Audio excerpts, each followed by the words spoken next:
Hello प्यारे साथियों, नमस्कार। कैसे हैं आप सब? उम्मीद है आप सभी बहुत अच्छे होंगे, बेहतरीन, मस्त, जबरदस्त होंगे और आप अपनी पढ़ाई को भी उसी तरीके से, शानदार तरीके से कर रहे होंगे। जैसा कि पेपर बिल्कुल बिल्कुल बिल्कुल ही पास में है, तो आप अपनी पूरी जान लगा दे रहे होंगे, पूरी मेहनत से आप सारा रिवीजन कर रहे होंगे, सारा समय अपना पढ़ाई को दे रहे होंगे, तभी जाकर आप अपने सारे सब्जेक्ट्स का रिवीजन कर पाएंगे। देखो बच्चों, मैं जानता हूं कि आप सब लोगों ने, मेरे भाइयों बहनों ने बहुत ज़्यादा मेहनत की है इस वाले एग्जाम के लिए। अब वक्त है कि जो आपने पढ़ लिया पहले, जो आपने समझ लिया पहले, उसको बस रिवाइज करने का। तो उसमें आपकी मदद हम लोग कर रहे हैं, रिवीजन करा रहे हैं आपके लिए पहले क्रैश कोर्स लाए आपके लिए।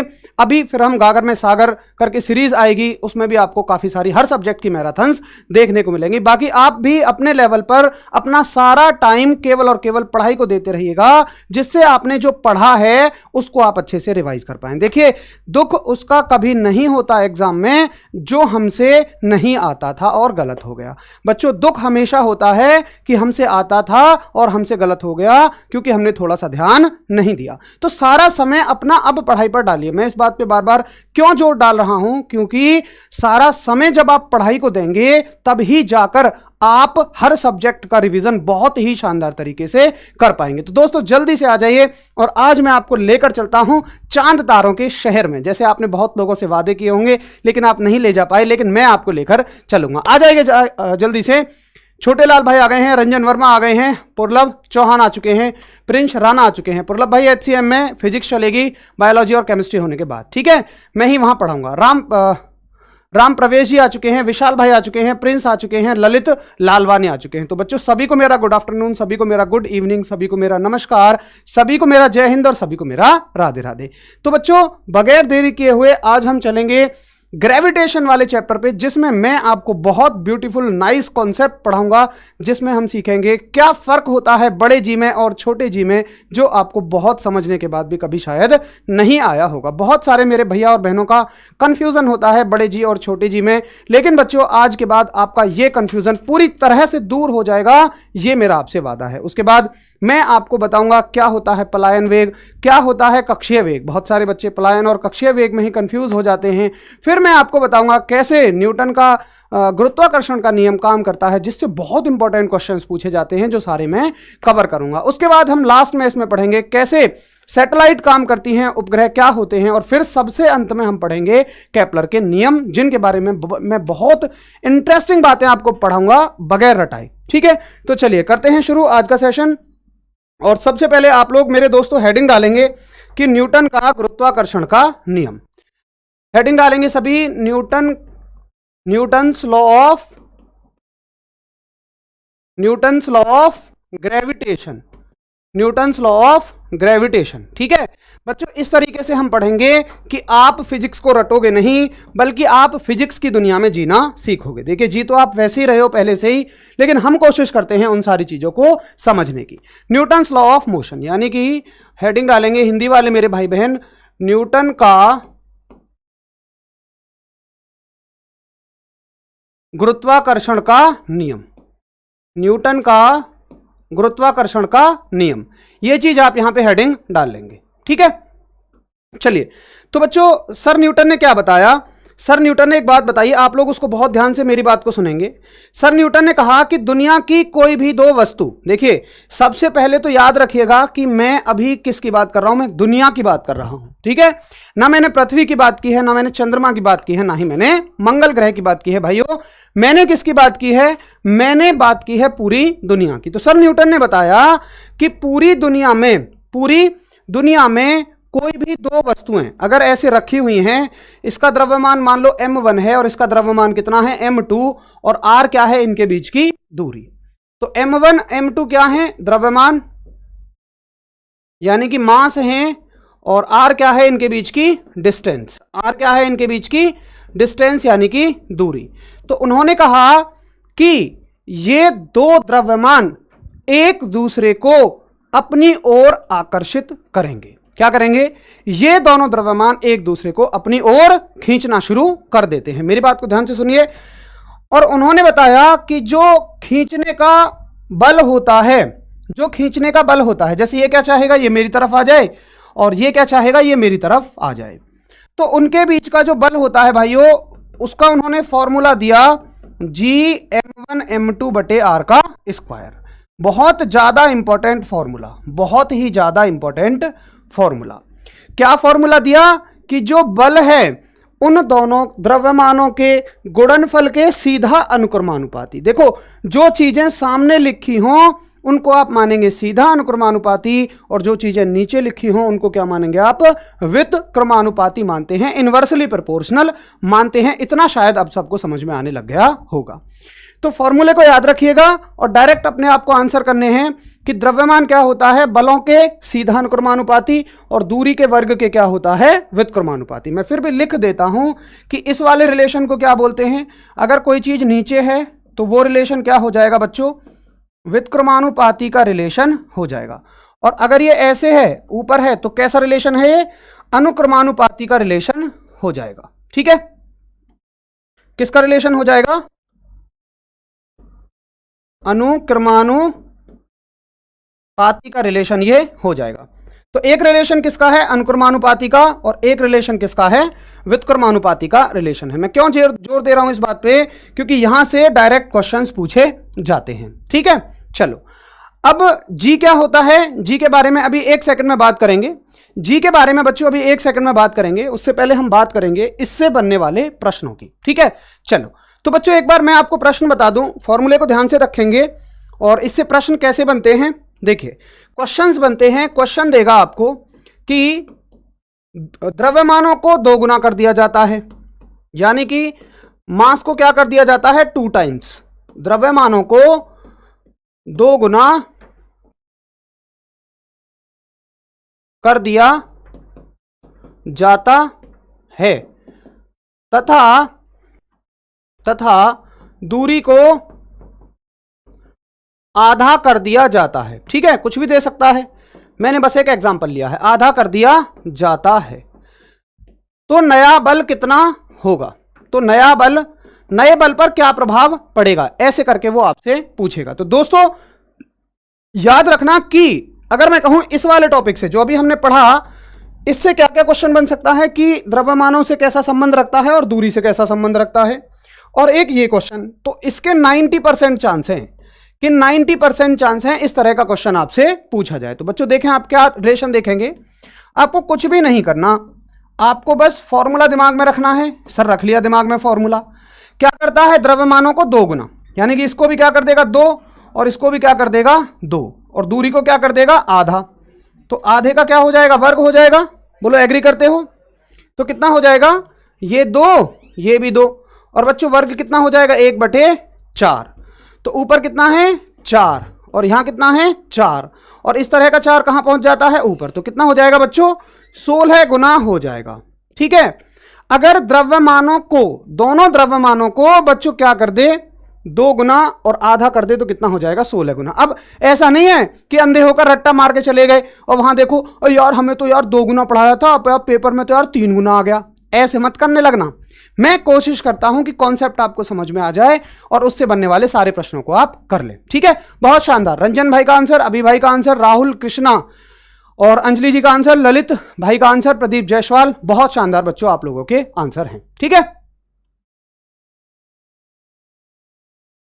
बताइए यहां तक सब कुछ क्लियर है, किसी को कोई दिक्कत है। 16 गुना हो जाएगा, बहुत बढ़िया। तो बच्चों इस तरीके के क्वेश्चंस यहां से बनते हैं। उसके बाद बच्चों आप देखेंगे कि उसके बाद आप देखेंगे इससे और क्या क्वेश्चन बनता है। इससे जो क्वेश्चन बनता है वो बनता है कि जी क्या है, जी से संबंधित प्रश्न बनते हैं। ठीक है, जी से संबंधित प्रश्न बनते हैं कैपिटल जी से। तो बच्चों कैपिटल जी क्या है, यूनिवर्सल ग्रेविटेशनल कांस्टेंट। क्या होता है, universal gravitational constant. Sir Hindi में होता है सार्वत्रिक गुरुत्वाकर्षण नियतांक। क्या होता है, सार्वत्रिक गुरुत्वाकर्षण नियतांक, सार्वत्रिक गुरुत्वाकर्षण नियतांक। तो कोई मुझे इस शब्द का मतलब बताएगा, सार्वत्रिक क्या होता है, यूनिवर्सल क्या होता है। तो भाइयों यूनिवर्सल का मतलब होता है जो पूरे यूनिवर्स में सेम रहे, सार्वत्रिक का मतलब क्या होता है? सार्व माने सभी जगह, त्रिक माने समान, ऐसे माने आप कि जो सभी जगह कैसा हो, समान रहता हो। तो इसका अगर आप नाम भी केवल याद रखें तो आपको समझ में आ जाएगा कि सर जो यूनिवर्सल ग्रेविटेशनल कांस्टेंट है, पहली बात तो ये कैसा रहता है, सभी जगह एक समान रहता है। सभी जगह कैसा रहता है? एक समान रहता है, यानी कि जगह के साथ ये नहीं बदलेगा। पहली बात बहुत इंपॉर्टेंट है, इससे बहुत क्वेश्चंस पूछे जाते हैं। दूसरा आपसे क्या पूछेगा कि इसकी खोज किसने की थी, इसकी डिस्कवरी किसने की थी? तो बच्चों आप बताएंगे खोज करता थे इसके हेनरी कैवेंडिश। कौन थे? हेनरी कैवेंडिश इसके खोज करता थे। किसने खोज की थी, जल्दी से मुझे बताएंगे? हेनरी कैवेंडिश साहब ने इसकी खोज की थी। उसके बाद तीसरा गुण क्या बताया जाता है इसके बारे में? बच्चों तीसरा गुण बताया जाता है कि ये कभी भी इस बात पर निर्भर नहीं करता है कि यहां पर जो द्रव्यमान रखे हैं इनका आकार क्या है, इनका साइज क्या है और इनकी प्रकृति क्या है, इनका नेचर क्या है। बात समझे? ना तो ये इस बात पे निर्भर करेगा कि इन द्रव्यमानों का आकार क्या है, साइज क्या है या इनका नेचर कैसा है, और ना ही ये इस बात पे निर्भर करेगा कि इन दोनों द्रव्यमानों के बीच क्या माध्यम है, हवा है, पानी है, मिट्टी का तेल है, मोम है, लकड़ी है। इस बात पे कभी भी ये निर्भर नहीं करेगा। तो बहुत शानदार सा कंक्लूजन क्या लिखेंगे आप कि यह वस्तु के आकार, आकृति तथा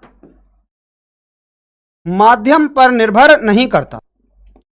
ठीक है, ये बहुत इंपॉर्टेंट चीज मैं आपको बता रहा हूं, कुछ भी पूछा जा सकता है यहां से। इन सभी पर यह निर्भर नहीं करता है, ना तो वस्तु के आकार पे करेगा, ना उसकी आकृति पर करेगा, और ना ही उनके बीच में क्या माध्यम है इस बात पे निर्भर करेगा। इसका मान कितना होता है? देखिए इसका मान हर जगह सेम रहता है दोस्तों, और ये कितना होता है? जी की वैल्यू होती है 6.67 गुणा 10 की पावर -11, और इसकी यूनिट होती है न्यूटन मीटर स्क्वायर प्रति केजी स्क्वायर। ठीक है, यूनिट क्या होती है? बहुत आसान सी यूनिट है, न्यूटन मीटर स्क्वायर पर केजी स्क्वायर। बताएंगे किसी को कोई दिक्कत है यहां तक? न्यूटन मीटर स्क्वायर पर केजी स्क्वायर क्या होती है बच्चों? इसकी यूनिट होती है। ठीक है, बहुत शानदार। अभी भाई का आंसर बिल्कुल सही है, लेकिन अभी छोटा जी मत बनाइए, आप क्या बनाइएगा? बड़ा जी। तो ये इस तरह के तमाम क्वेश्चंस पूछे जाते हैं आपसे। किससे रिलेटेड क्वेश्चन पूछे जाते हैं? यूनिवर्सल ग्रेविटेशन कांस्टेंट से रिलेटेड। ठीक है, चलो अब देखिए, जब मैंने ये कहा कि ये जो नियम है किस तरह का है कि दुनिया के कोई भी दो द्रव्यमान एक दूसरे को अपनी ओर खींचते हैं, तो कुछ लोगों को क्या लगा, यार अब तो मजे आ जाएंगे, हम तो किसी के पीछे चल देंगे और जाके चिपक जाएंगे, हम कहेंगे भैया यूनिवर्सल लॉ है ना भाई, यूनिवर्सल लॉ है, हमने थोड़ी कुछ किया है, ये तो हमें तुमने खींचा क्योंकि तुम्हारा द्रव्यमान है। इसीलिए भगवान ने तुम्हारे जैसे प्राणियों को ध्यान में रखते हुए कहा कि इस बल के लगने के लिए दोनों द्रव्यमानों का या किसी एक द्रव्यमान का बहुत बड़ा होना आवश्यक है। ठीक है, हालांकि ये लगता तो छोटी से छोटी वस्तुओं के बीच में भी है, जैसे इलेक्ट्रॉन हो गए, प्रोटॉन हो गए, न्यूट्रॉन हो गए, लेकिन दिखाई आपको वहां नहीं देगा, दिखाई देगा जहां पर वस्तुएं बहुत ज्यादा बड़ी हों। अब देखिए, जैसे मान के चलिए मैंने रखा ये पेन और सामने कैमरा चला हुआ है, तो क्यों नहीं खींच लिया कैमरे ने इस पेन को? बच्चों फोर्स तो वो लगा रहा है, लेकिन आपको दिखाई नहीं देगा क्योंकि ये वस्तुएं बहुत छोटी हैं। तो सर दिखाई कहां देता है? दोस्तों दिखाई देता है आपको पूरे सोलर सिस्टम में, क्योंकि मैंने आपको बताया था कि सारे ग्रह जब घूमते हैं तो बाहर की तरफ एक बल लगता है, उसको रोके रखने के लिए सूर्य क्या करता है? अपनी साइड एक बल लगाता है। तो सारे ग्रहों को चलाने के पीछे जो राज है वो इस ही बल का राज है। ठीक है, बताइए क्या सभी को समझ में आया कि यही वो बल है जो आपको इतना ब्रह्मांड को इतने स्थायित्व में रखता है, स्टेबल में रखता है। तो कैसे लिखेंगे आप? क्वेश्चन आता है कि गुरुत्वाकर्षण बल की विशेषताएं लिखिए। गुरुत्वाकर्षण बल की विशेषताएं, इसमें से कुछ भी पूछ सकता है आपसे, जितनी मैं विशेषताएं लिखवा रहा हूं।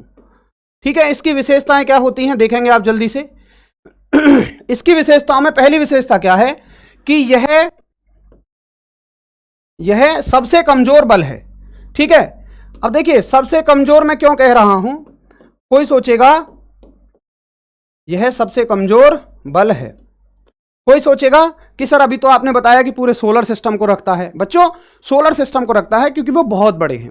कमजोर का मतलब इसलिए कहा जाता है क्योंकि छोटी वस्तुओं के बीच में नहीं लगता है। ठीक है, तो ये प्रकृति में पाया जाने वाला सबसे कमजोर बल है।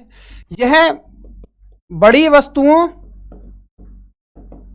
वस्तुओं तथा छोटी वस्तुओं के बीच भी लगता है।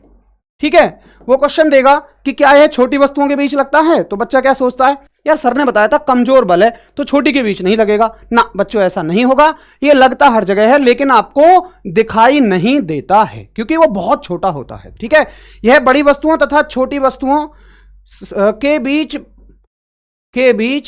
लगता है। ठीक है, चाहे वस्तुएं बड़ी हों चाहे छोटी हों उनके बीच ये लगता है। तो इस तरह से आपसे कंफ्यूज करने के लिए क्वेश्चन पूछा जा सकता है। बताएंगे क्या अभी तक किसी को कोई दिक्कत है, किसी की कोई दर्द समस्या परेशानी दर्द तकलीफ है, किसको लेकर, कैपिटल जी को लेकर और गुरुत्वाकर्षण बल के बारे में जो हमने बात की। तो बच्चों गुरुत्वाकर्षण बल के बारे में जितनी अभी तक हमने बात की है वो सारी की सारी मैंने पूरे ब्रह्मांड के लिए की हैं, पूरे यूनिवर्स के लिए की हैं। क्या अभी तक मैंने किसी स्पेशली ग्रह का नाम लिया था? आपका आंसर आएगा सर नहीं। तो बच्चों चलते हैं अब अपने ग्रह की तरफ और बात करेंगे कि क्या हो अगर यही गुरुत्वाकर्षण बल किसके लिए लागू कर दें, हम पृथ्वी के लिए लागू कर दें। ठीक है, तो चलो अब चलते हैं अपनी पृथ्वी पर। यह मान के चलेंगे अपनी पृथ्वी है और हमने किसी पिंड को मान लो यहां से गिराया है। ठीक है, ये मेरे पास एक वस्तु है जिसको मैं इस दूरी से पृथ्वी पर गिराना चाहता हूं। ये क्या है? ये अर्थ है और ये कोई वस्तु है जिसका द्रव्यमान क्या है बच्चों? m है। m क्या है इसका? द्रव्यमान। ठीक है, m क्या है? द्रव्यमान। अब देखिए जैसा कि मैंने आपको बताया कि जब कोई दो द्रव्यमान होते हैं तो उनके बीच में क्या लगता है? उनके बीच में एक बल लगता है जो कि हमें कब दिखाई देगा? जब या तो दोनों द्रव्यमान बहुत बड़े हों या कोई एक द्रव्यमान भी बहुत बड़ा हो। बोलो बात समझ आई? कब दिखाई देगा? जब या तो दो द्रव्यमान बड़े होंगे या दोनों में से कोई एक भी बहुत बड़ा होगा। तो बताइए क्या यहां आपको बल दिखाई देता है? आप कहेंगे सर बिल्कुल दिखाई देता है। कैसे दिखाई देता है? देखेंगे कि अगर आप इस द्रव्यमान को नीचे गिराओगे दोस्तों तो क्या होगा? ये द्रव्यमान नीचे आना शुरू हो जाएगा, इस तरीके से आएगा, है ना, यहां तक आ जाएगा। तो पहला क्वेश्चन बन गया, यहां से क्या बन गया देखें मेरे भैया बहन, पहला क्वेश्चन बन गया कि जब वस्तु नीचे आती है तो उसके वेग में क्या होती है? वृद्धि। ठीक है, याद रखोगे, यानी कि इसके वेग में क्या हो रही है? वेग में वृद्धि हो रही है। ठीक है, इसकी आने की गति बढ़ रही है परंतु त्वरण इसका समान है। परंतु त्वरण कैसा है इसका? समान है। तो यहां से भी क्वेश्चन पूछा गया है रेलवे में प्रीवियस ईयर में कि जब कोई वस्तु नीचे आती है तो क्या चीज बढ़ती है और क्या चीज समान रहती है। तो बच्चों याद रखेंगे कि उसके वेग में लगातार वृद्धि होगी लेकिन उसका त्वरण क्या रहेगा? समान रहेगा। चलो अब मुझे बताइएगा कि अगर उसके वेग में वृद्धि हुई है तो त्वरण आया तो है भाई। ये बात अलग है कि वो समान है लेकिन आया तो है, क्योंकि हमने त्वरण क्या पढ़ा था? हमने त्वरण पढ़ा था कि त्वरण होता है जब वेग में परिवर्तन होता है, चाहे वो तेज हो चाहे वो मंदा हो। तो बच्चों त्वरण यहां पे आया है। अब जो त्वरण होता है ना, ध्यान रखना कि जो ये त्वरण होता है उसका फॉर्मूला क्या होता है? उसका फॉर्मूला होता है Gm/r का स्क्वायर। ठीक है, m क्या था? वस्तु का द्रव्यमान, बड़ा M क्या होगा? पृथ्वी का द्रव्यमान, और r क्या होगी? इसकी त्रिज्या। ठीक है, तो ये क्या हो जाएगा? देखो मैं इसलिए इसको पृथ्वी का नहीं कहूंगा क्योंकि कोई भी ग्रह दे सकता है पेपर में। तो आप क्या कहिएगा? आप सिंपल क्या कहिएगा? इसको एक द्रव्यमान। ठीक है, किसी भी ग्रह की बात कर लीजिए आप, किसी भी ग्रह की। तो m क्या हो जाएगा? द्रव्यमान, और r क्या हो जाएगा दोस्तों? त्रिज्या r हो जाएगी। बताइए एग्री करते हैं? तो आपने देखा कि जो त्वरण का फॉर्मूला होता है, क्या फॉर्मूला होता है? त्वरण का फॉर्मूला होता है क्या? उसमें बहुत ध्यान से सुनेंगे, बहुत ध्यान से। देखिए आवाज ब्रेक कर रही है क्या?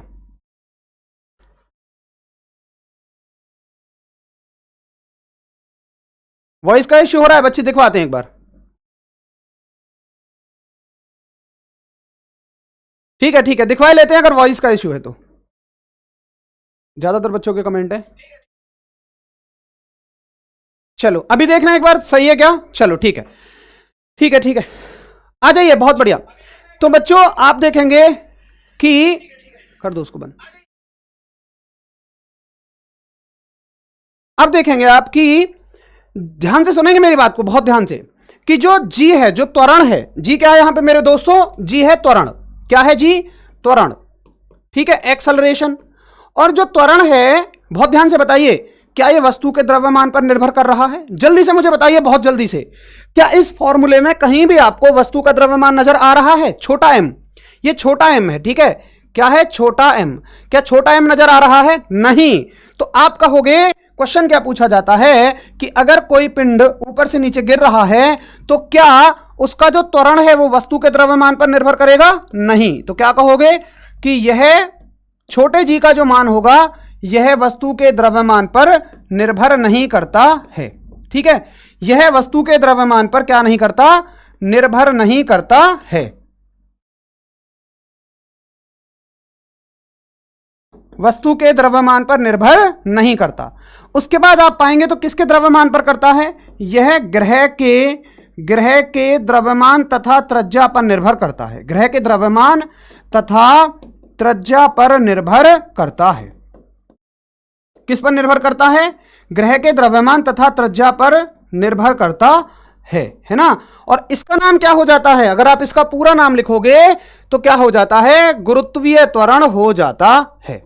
ठीक है, क्या नाम हो जाता है? गुरुत्वीय त्वरण छोटे जी का नाम हो जाता है। बताइए, एग्री करते हैं मेरी बात से? बताइएगा, क्या आप मेरी बात से एग्री करते हैं?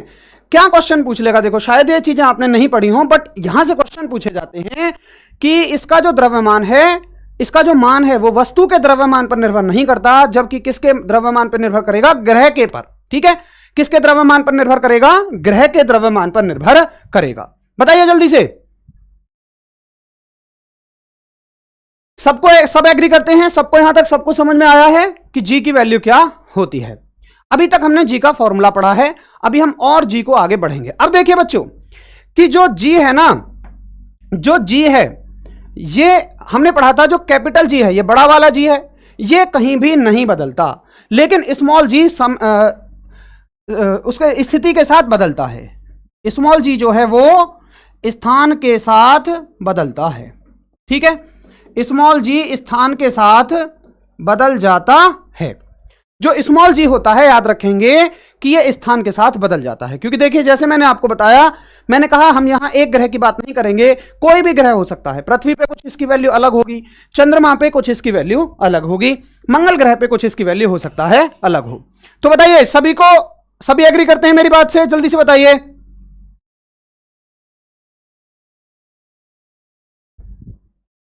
ठीक है, चलो, तो बच्चों ये हो गई किसके बारे में बात? छोटी जी के बारे में। यहां तक हमने बात कर ली है।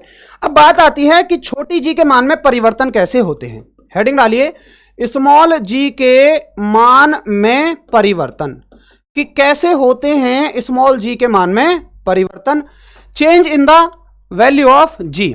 तो बच्चों देखो, मैं आपको बता दूं कि जो छोटे जी के मान में परिवर्तन होते हैं वो कितने तरीके से होते हैं, कितने तरीके से वो होते हैं।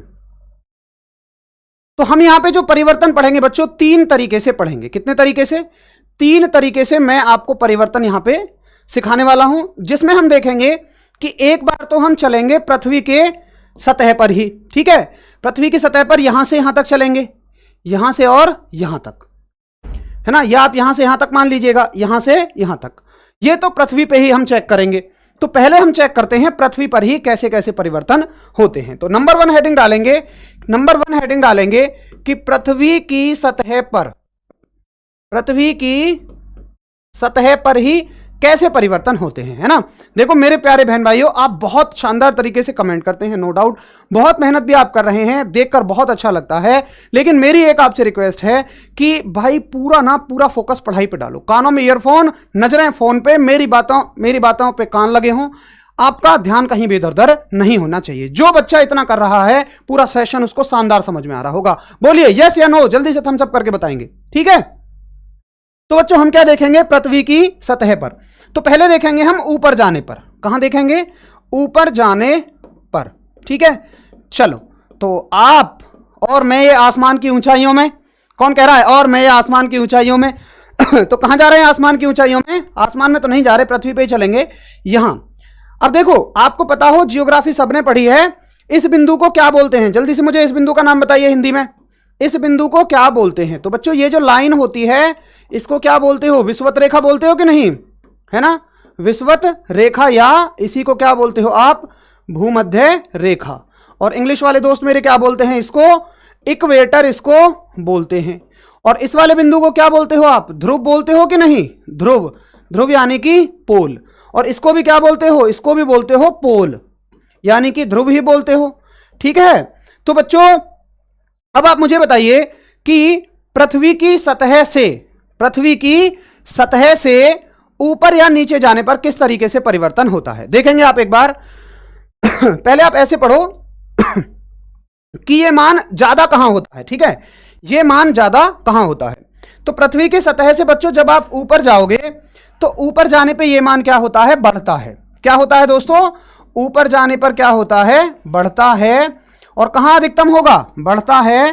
तथा ध्रुवों पर यानी कि पोल पर कैसा होता है? अधिकतम होता है। ठीक है, अधिकतम होता है।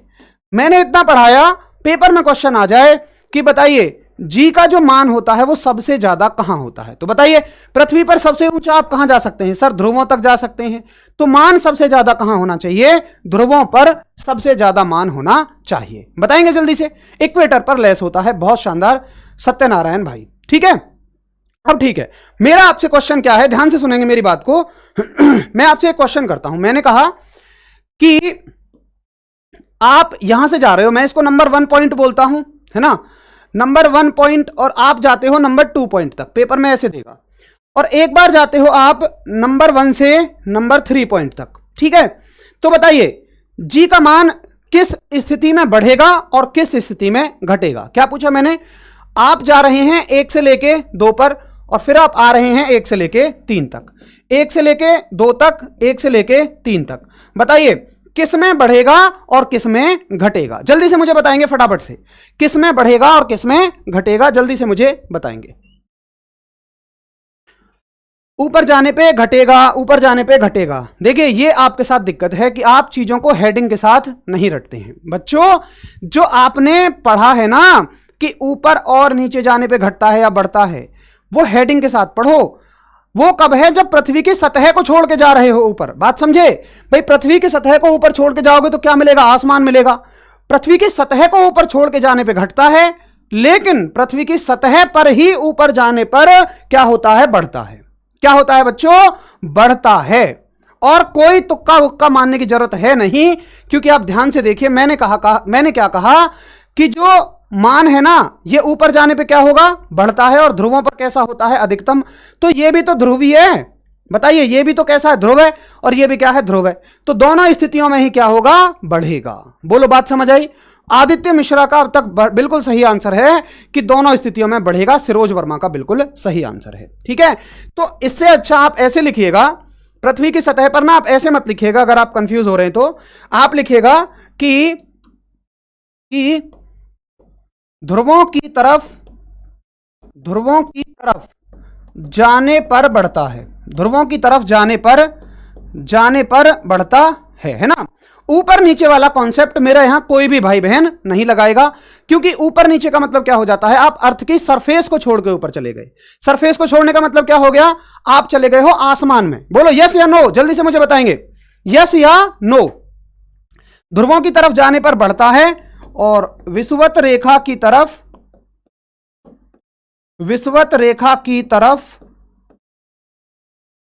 आने पर क्या होता है? घटता है ना? लेकिन इस चीज को जरूर याद रखेंगे, कहां है ये? पृथ्वी की ही सतह पर है। हम पृथ्वी की सतह से आगे पीछे नहीं जा रहे।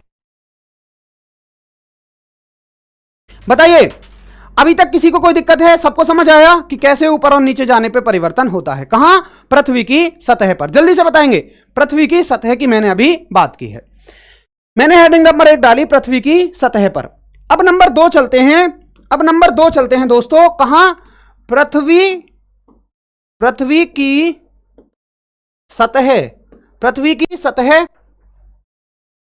सतह पहला लिखेंगे इसमें, पृथ्वी की सतह से ऊपर जाने पर।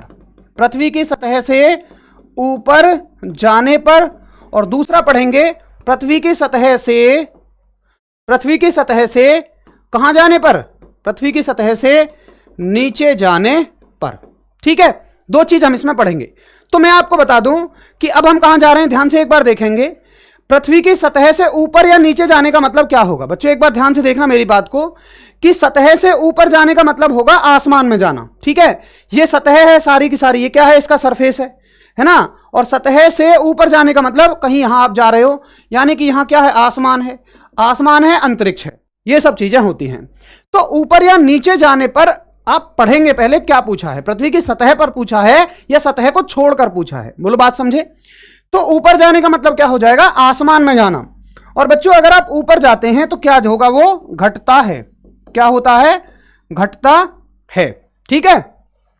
और अगर आपसे बोले कि पृथ्वी में आप नीचे जा रहे हो, तो नीचे जाने का मतलब क्या है? देखिए, आप पृथ्वी में गड्ढा खोद गए तो जा रहे हो, है कि नहीं? आप यहां पर रहते हो, यहां पर रहते हो। नीचे जाने का मतलब क्या है? आप गड्ढा खोद कर जा रहे हो। तो बच्चों याद रखेंगे कि नीचे जाने पर भी क्या होता है? नीचे जाने पर भी ये घटता ही है ना।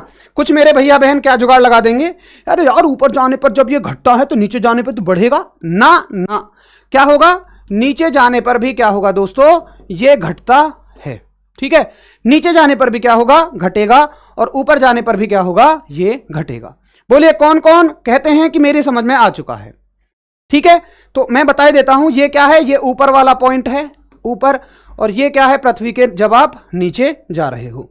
बताएंगे जल्दी से कौन कौन कहता है कि मेरी समझ में अब आ गया है कि कैसे ऊपर जाना है और कैसे नीचे जाना है। ठीक है, दोनों में ही घटेगा। अब बच्चों आपसे पूछेगा, नोट करके लिखेंगे एक चीज, कि अगर आप नीचे आ रहे हो और मान घटता है, ठीक है, नीचे आते आते मान घटता है, ये घटा घटा घटा घटा, है ना। तो घटना, कोई चीज घटती घटती क्या होती है? एक समय पे जीरो हो जाती है। तो जीरो कहां हो जाएगा? जीरो। तो बच्चों याद रखेंगे कि केंद्र पर, कहां? केंद्र पर क्या हो जाता है? जीरो हो जाता है। केंद्र पर क्या हो जाता है? ये मान शून्य हो जाता है।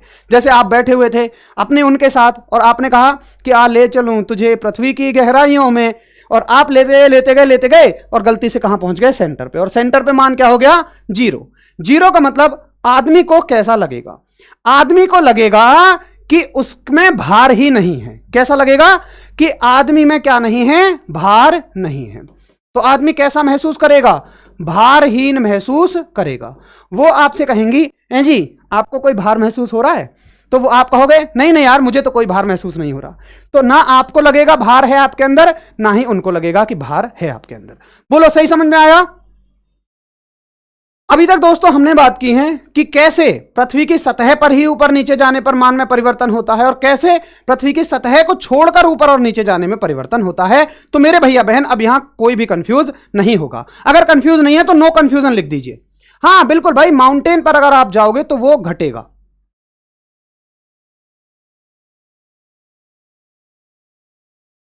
ठीक है, जल्दी से मुझे बताएंगे अगर कोई भी कंफ्यूजन नहीं है, यस या नो मुझे जल्दी से लिख देंगे। पृथ्वी की सतह पर हो गया। अब बच्चों एक नंबर 3 वजह से और मान चेंज होता है। नंबर 3 होगा पृथ्वी के घूमने के कारण। पृथ्वी के घूमने के कारण। तो देखिए पृथ्वी के घूमने के कारण कैसे मान परिवर्तित होता है। तो बच्चों याद रखेंगे कि पृथ्वी के घूमने के कारण दो तरीके से परिवर्तित हो सकता है। ठीक है, कैसे कैसे? या तो पृथ्वी तेज घूमे, या तो पृथ्वी कैसे घूमे? तेज घूमे। और या तो पृथ्वी धीमी घूमे। ठीक है, या तो पृथ्वी तेज घूमे या तो पृथ्वी धीमी घूमे। तो बच्चों याद रखेंगे अब तेज और धीमी घूमने पर भी दो जगह परिवर्तन होता है। कौन कौन सी दो जगह? या तो होगा ध्रुवों पर या तो होगा विषुवत रेखा पर। ठीक है, या तो होगा कहां? ध्रुवों पर, और या तो कहां होगा? विषुवत रेखा पर, जिसी को क्या बोलते हैं? भूमध्य रेखा, और इंग्लिश वाले क्या बोलते हैं मेरे भाई? इक्वेटर, है ना। तो देखेंगे आप जल्दी से, यहां भी कितने तरीके से हो जाएगा? ये दो तरीके से ही परिवर्तन होगा। एक तो होगा कहां? ध्रुवों पर, और एक होगा आपका विषुवत रेखा पर। तो बच्चों याद रखेंगे कि ध्रुवों पर कोई परिवर्तन नहीं होता। ठीक है, ध्रुवों पर कोई परिवर्तन नहीं होता है। ध्रुवों पर कोई भी परिवर्तन नहीं होता है। याद रखेंगे कि चाहे पृथ्वी तेज घूमे चाहे पृथ्वी धीमी घूमे, ध्रुवों पर जी के मान में कोई भी परिवर्तन नहीं होगा। किसके कारण? घूमने के कारण। ठीक है, घूमने के कारण। अब बच्चों आप देखें कि अगर आपसे पूछे फिर सर विषुवत रेखा पर क्या होगा, बच्चों तेज घूमने से विषुवत रेखा पर क्या होगा, घटेगा, और धीमी घूमने से विषुवत रेखा पर क्या होगा, बढ़ेगा। ठीक है, तेज घूमने से विषुवत रेखा पर घटेगा और धीमी घूमने से विषुवत रेखा पर बढ़ेगा। अब कोई बच्चा पूछेगा कि सर अगर ये घटेगा तो आपने बताया था अभी कि घटते घटते चीजें कहां तक जाती हैं, जीरो तक जाती हैं। कहां तक जाती हैं, जीरो तक ये चीजें चली जाती हैं। तो आखिर पृथ्वी कितनी तेज घूमे कि मान क्या हो जाए, घटते घटते घटते घटते जीरो। तो बच्चों याद रखना, यदि पृथ्वी 17 गुना तेजी से घूमे, अपनी नॉर्मल चाल की 17 गुना तेजी से घूमने पर, 17 गुना तेजी से घूमने पर क्या हो जाएगा, शून्य हो जाएगा। याद रखेंगे कि अगर पृथ्वी 17 गुना तेजी से घूमेगी तो विषुवत रेखा पर मान कैसा हो जाएगा, जी का शून्य हो जाएगा। ठीक है बच्चों, अगर आप देख पा रहे हो ना तो मैंने कम से कम आपको 150 तरह के क्वेश्चन इसमें करवा दिए। इससे कुछ भी आपसे कैसे भी पूछ लेगा, मेरे हिसाब से मेरा कोई भी भाई बहन अब बिल्कुल भी कंफ्यूज नहीं होगा। बताइए जल्दी से, किसी को कोई समस्या, कोई भी कंफ्यूजन? अभी तक मैंने आपको 3 टॉपिक करवाए हैं जी से रिलेटेड, छोटे जी से, कि पहली बात तो छोटा जी का मान कहां परिवर्तित होता है, स्थान के साथ परिवर्तित होता है। हमने देखा पृथ्वी पर ही कैसे परिवर्तित होता है, पृथ्वी से ऊपर नीचे जाने पर कैसे परिवर्तित होता है, और पृथ्वी के घूमने पर कैसे परिवर्तित होता है। अब देखिए एक चीज और आपसे पूछ सकता है कि ध्रुवों पर मान कितना होता है। बात होती है कि ये कितना होता है। तो बच्चों याद रखना कि कभी आप जी के मान की वैल्यू कितनी ले लेते हो, 10 मीटर पर सेकंड स्क्वायर। कितनी, 10 मीटर पर सेकंड स्क्वायर। कभी क्या ले लेते हो, 9.8। तो बच्चों याद रखना कि 9.8 जो आप लेते हो वो विषुवत रेखा पर लेते हो, और 10 जो आती है वो किस पर लेते हो, ध्रुवों पर आप ले लेते हो। ठीक है, ध्रुवों पर आप कितनी मान लेते हो, ज्यादा मानते हो 10, और विषुवत रेखा पर कितनी मानते हो आप, 9.8, जो कि क्या होती है, कम होती है। ठीक है, अभी प्रीवियस ईयर क्वेश्चंस की पूरी एक मैराथन लेके आऊंगा भाई मेरे दोस्त, शानदार तरीके की। और आप एक बार ध्यान से देखो कि प्रीवियस ईयर क्वेश्चंस ही हैं ये। आप खुद से अगर प्रीवियस ईयर क्वेश्चन करना हो ना तो करके देखना। एक सवाल अगर छूट जाए तो मुझे बता देना कि सर आपने ये नहीं पढ़ाया इस चैप्टर से। हर चैप्टर, हर टॉपिक, कॉन्सेप्ट क्लियर करने की कोशिश मैंने की है। ठीक है, आदित्य पटेल बेस्ट पढ़ाते हैं सर आप। थैंक यू भाई आदित्य जी आपका। तो बच्चे यहां तक हमने क्या देखा, जी के मान में कैसे कैसे किस तरीके से परिवर्तन होते हैं। अगर यहां तक मेरे किसी भैया बहन को दिक्कत नहीं है तो मुझे बताएंगे, फिर मैं आगे लेकर चलूं।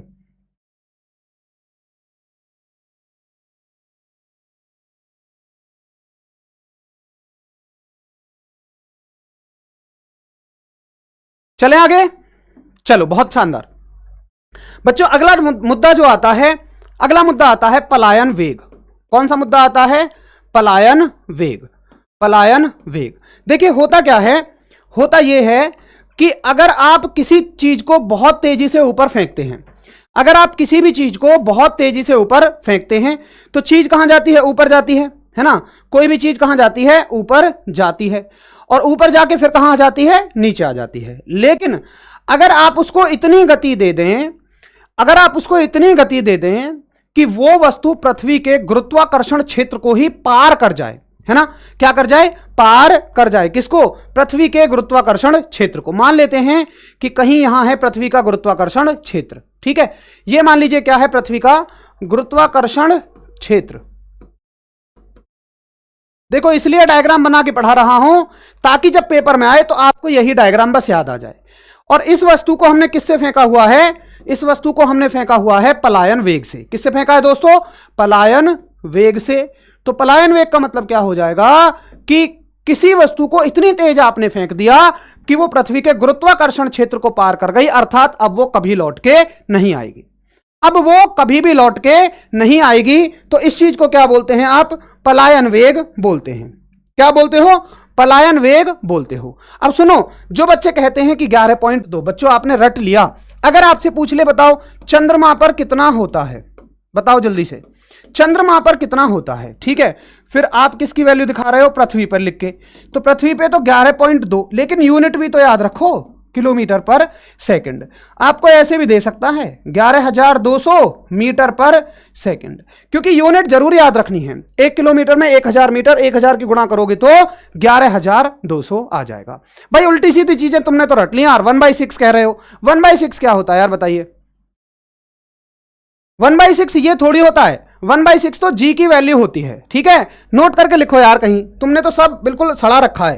पहले 1/6 को समझो क्या होता है। देखो हमने पढ़ा था कि g के मान में परिवर्तन होते हैं। कैसे होते हैं? अगर हम पृथ्वी को छोड़ के कहीं जाते हैं तो g का मान घटेगा। तो बच्चों याद रखना, नोट करके लिख लो कहीं, ये 1/6 ये नहीं होता है। 1/6 क्या होता है कि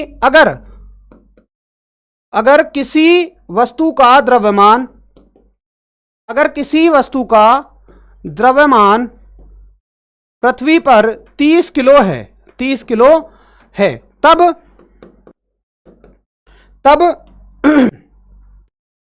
चंद्रमा पर कितना होगा? तो चंद्रमा पर कितना होगा आप कर देते हो 30/6 यानी कि 5 किलो। क्यों कर दिया? क्योंकि अगर पृथ्वी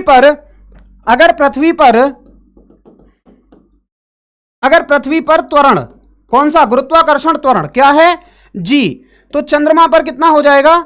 चंद्रमा पर जो हो जाएगा वो हो जाएगा g/6। तो 1/6 हर चीज 1/6 नहीं होती है ना, कि दुनिया में जो भी हाथ लगा उसको पकड़ के क्या कर दिया, चंद्रमा के नाम पे 1/6 कर दिया। ऐसा नहीं करना है। एक दोस्त का सही आंसर है सिरोज वर्मा का, कि बच्चों जो पलायन वेग होता है ना चंद्रमा पे, वो कितना होता है? 2.38, और इसको करीब करीब कितना मान लेते हैं? 2.4 किलोमीटर पर सेकंड। तो इसका करना 6 करना, 6 से ये थोड़ी ना आंसर आ जाएगा, गलत मत करके चले आना, ठीक है। तो जहां तुम्हें चंद्रमा दिखे बस वहां क्या कर दो कि भैया 1/6 है तू, ऐसे मत कर देना, ठीक है। तो जल्दी से इसको नोट करेंगे एक बार।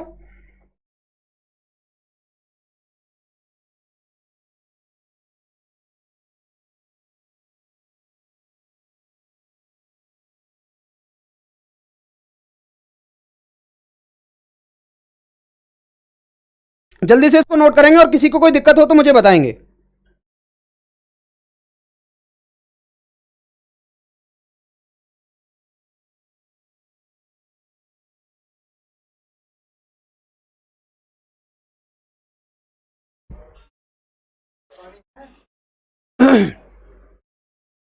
ठीक है बच्चों, तो हमने देखा कि जो पलायन वेग होता है वो पृथ्वी पर कितना होता है? 11.2, और यूनिट भी याद रखनी है। और चंद्रमा पे कितना होता है? वो होता है 2.38 यानी कि 2.4 मीटर पर सेकंड होता है, ठीक है।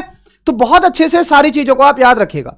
अब देखिए एक चीज आपसे पूछता है, एक चीज इसी में आप नोट कर लें आगे, कि बताइए ये क्या बदला है? भार। बच्चों इसको क्या करोगे? द्रव्यमान नहीं करोगे, क्या करोगे? भार कहोगे, ठीक है। क्या कहोगे? भार। और भार किस में आ जाएगा? न्यूटन में, किलो में नहीं आएगा। किस में आएगा?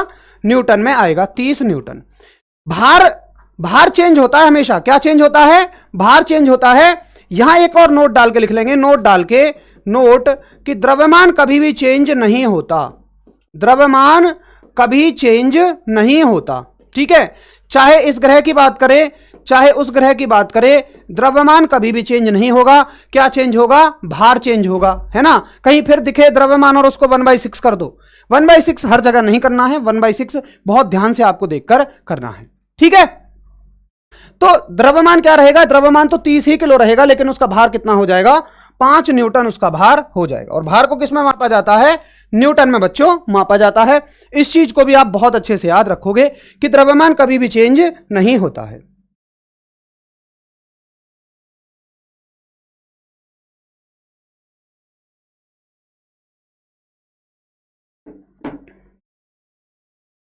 ठीक है, जल्दी से बच्चों इसको नोट करेंगे, बहुत जल्दी से।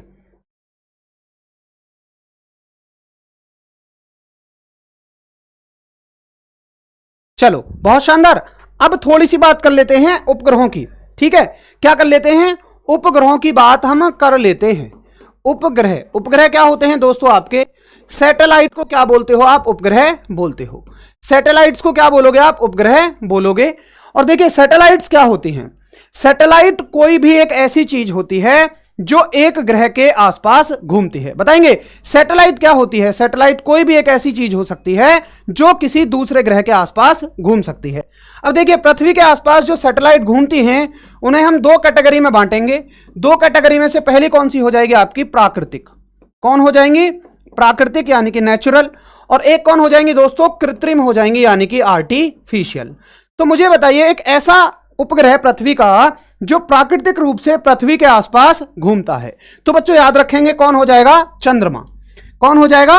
चंद्रमा क्या हो जाएगा, पृथ्वी का एक ऐसा उपग्रह होता है जो प्राकृतिक रूप से पृथ्वी के आसपास घूमता है। तो हम एक एग्जांपल लेते हैं, क्या, चंद्रमा। उसके बाद अगर हम कृत्रिम उपग्रह देखें तो कृत्रिम उपग्रह होते हैं जो आदमी के द्वारा भेजे जाते हैं। बताइए, जो आदमी के द्वारा भेजे जाते हैं। तो जल्दी से मुझे आप एक कृत्रिम उपग्रह का नाम बताएंगे, आर्टिफिशियल सैटेलाइट्स का मुझे आप नाम बताएंगे। बहुत शानदार, अभी भाई का आर्यभट्ट क्या हो जाएगा, जैसे कि आर्यभट्ट एक कैसी सैटेलाइट है, प्राकृतिक, क्योंकि ये किसने भेजी है, ये मैन आदमियों ने भेजी है, साइंटिस्ट ने नीचे से भेजी है। ठीक है, अब हमारा जो फोकस होगा वो होगा यहां पे कृत्रिम उपग्रहों को पढ़ना। क्या पढ़ना, कृत्रिम उपग्रहों को पढ़ना। तो बच्चों कृत्रिम उपग्रह भी दो तरह के होते हैं। कृत्रिम उपग्रह कितने तरीके के, दो तरीके के कृत्रिम उपग्रह हमें पढ़ने हैं। तो ध्यान से देखेंगे आप कौन कौन से दो तरीके के कृत्रिम उपग्रह आप पढ़ेंगे।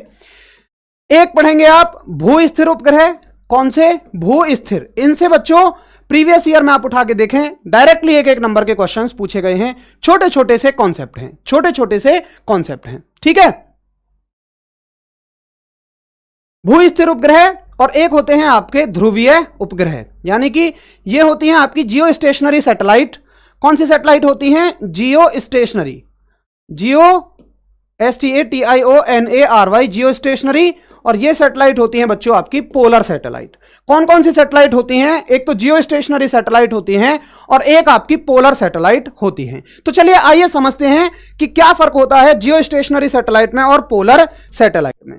तो देखिए, अगर हम बात करें कि एक इस तरह की सैटेलाइट, कौन से तरह की सैटेलाइट, यहां पे हम दो तरीके की सैटेलाइट देखेंगे। कौन कौन सी, एक हम ऐसी सैटेलाइट देखेंगे जो पृथ्वी के इस तरीके से घूमेगी। बोलो, बात समझ में आ रही है।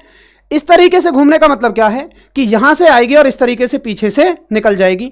और दूसरी सैटेलाइट हम देखेंगे, दूसरी सैटेलाइट हम देखेंगे जो कि कैसे जा रही है, जो कि इस तरीके का चक्कर लगा के आएगी। ठीक है, इस तरीके का चक्कर लगा के आएगी, यानी कि पृथ्वी के पीछे से घूम के आएगी।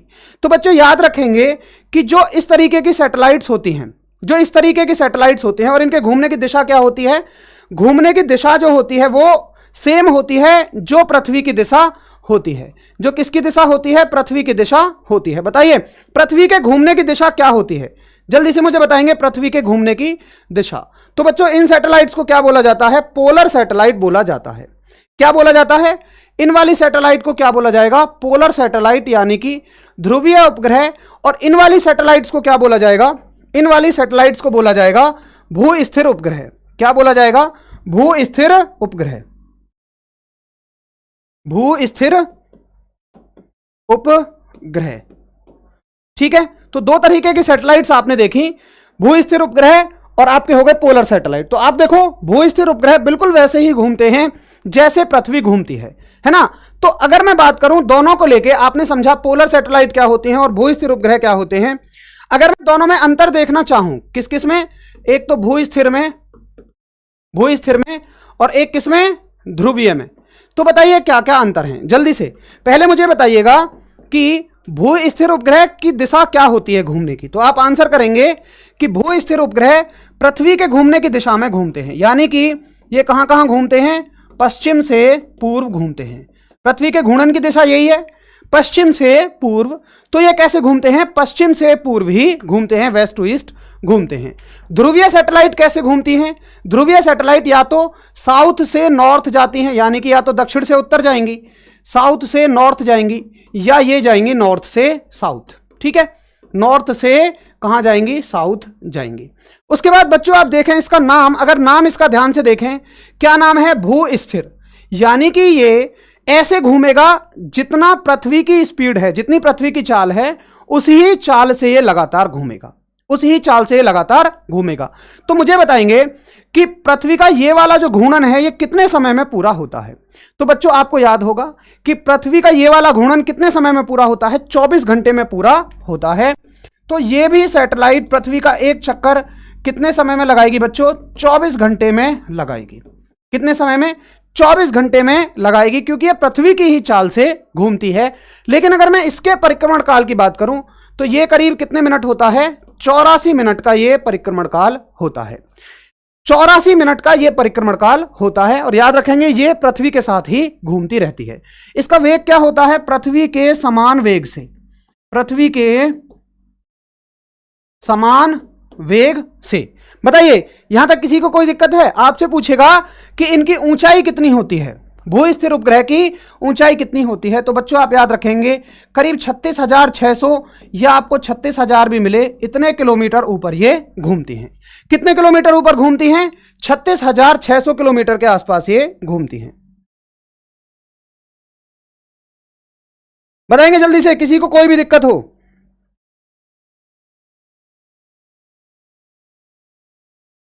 जल्दी से बताएंगे। बहुत शानदार, 36,000 किलोमीटर 84 मिनट इसका आंसर होता है। बहुत बढ़िया, ठीक है। अब बताएंगे इसका एक उदाहरण। इसका एक उदाहरण आप मुझे बताइएगा।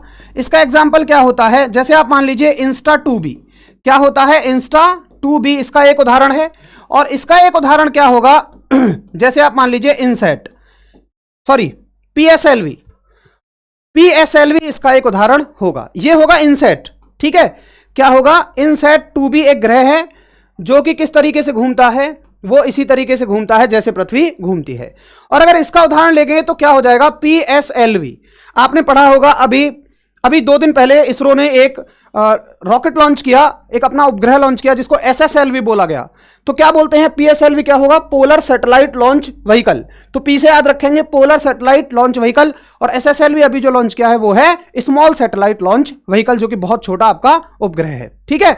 जल्दी से बताइए, कोई दिक्कत है किसी को? अगर कोई दिक्कत नहीं है तो मुझे इनके उपयोग बताएंगे।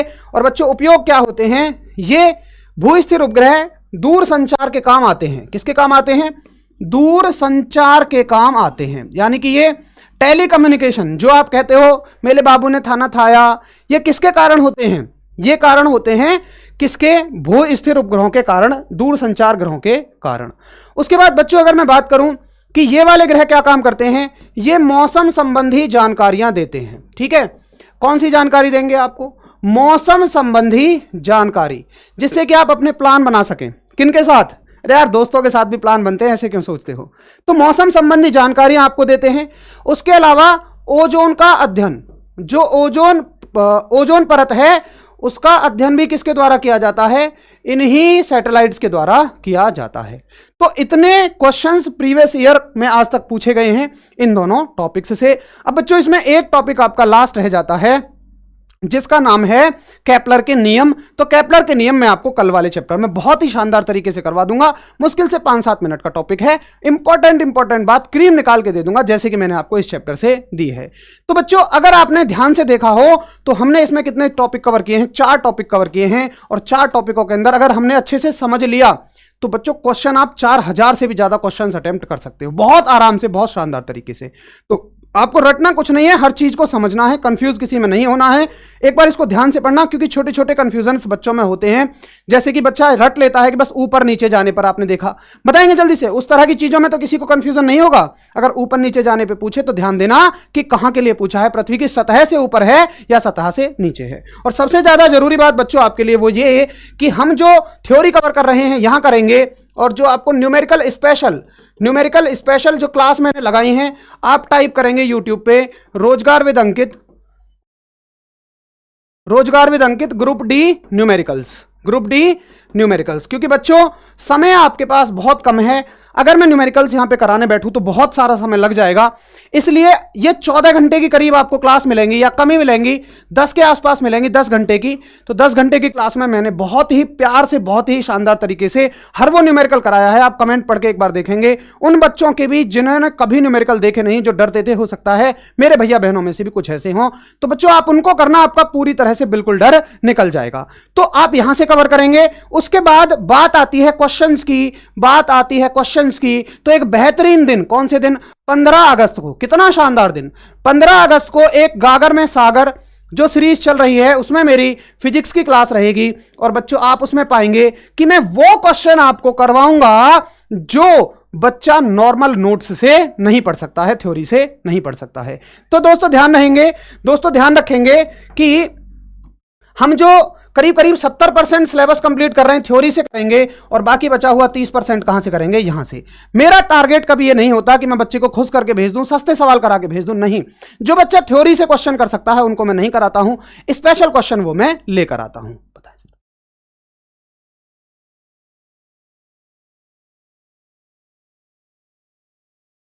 तो बच्चों सभी लोग तैयार हो जाइए, अब आपके साथ आएंगे अजीत सर, और सारे के सारे लोग यहीं बने रहना, कहीं जाने की जरूरत नहीं है। अभी आपको अजीत सर लेकर आएंगे हिस्ट्री बहुत बेहतरीन और शानदार अंदाज में पढ़ाने के लिए। तो मिलता हूं मैं कल, सभी अपना ख्याल रखिएगा, सभी स्वस्थ मस्त जबरदस्त रहिएगा। सभी को मेरा नमस्कार।